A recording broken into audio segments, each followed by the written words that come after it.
السلام عليكم ورحمة الله تعالى وبركاته، خوتي وخواتاتي كاع الناس اللي كيعرفوا سماعين. هذا النهار جبت لكم موضوع ديال اللحظات الأخيرة في عمر الإنسان.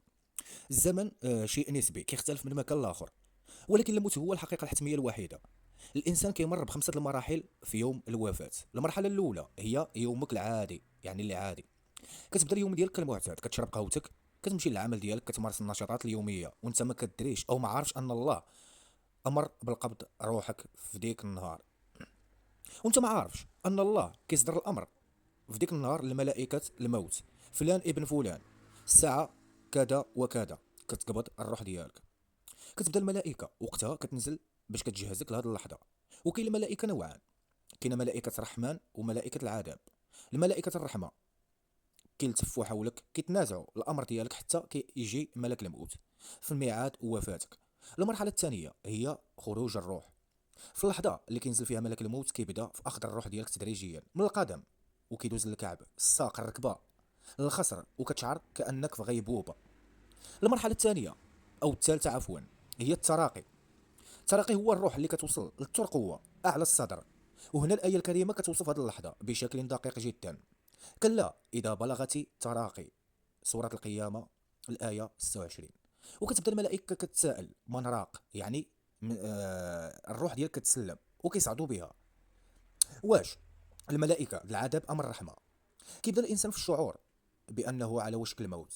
انا بموت، يعني كيبقى اللحظات ديالو الاخيره لحظه عاصفه. كتسعق الوعي وكتبدا كتسرب لواحد عاش 60 سنه، وكلا مليون مره وشرب مليون مره، وحافظ على شكل المياه والشرب ديالو.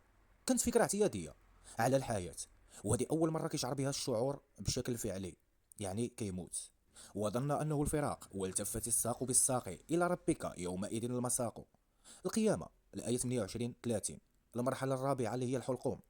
كيبدا الانسان في رؤيه الملائكه وكيدرك انه غادي يفارق الحياه، والعينين ديالو كتوسع وكتمدادر بشكل رهيب، والناس واقفه حداه او دايره به. وهو كيشوفهم ولكن هو في عالم ثاني. الملائكه اللي كيشوفها كتكون حسمت الامر وعرفت الطريق ديالو. وكيظهر وقتها ان الملائكه الرحمه وملائكه العذاب، وكيدوزوا وكيسولوا: ماذا بك يا فلان؟ ماذا يحدث؟ وتا واحد ما كيستوعب المشاهد، كيعتقدوا انهم قادرين انهم ينقذوه، لكن الله سبحانه وتعالى كيصف لنا المشهد بدقه: فلولا إذا بلغت الحلقوم وأنتم حينئذ تنظرون ونحن أقرب إليه منكم ولكن لا تبصرون. الواقعة الآية 83 الآية 85. كاين واحد البشر حوله غير مدركين أن الإنسان اللي بجوار ديالهم كيشوف شي حوايج ما كيشوفوهمش هما.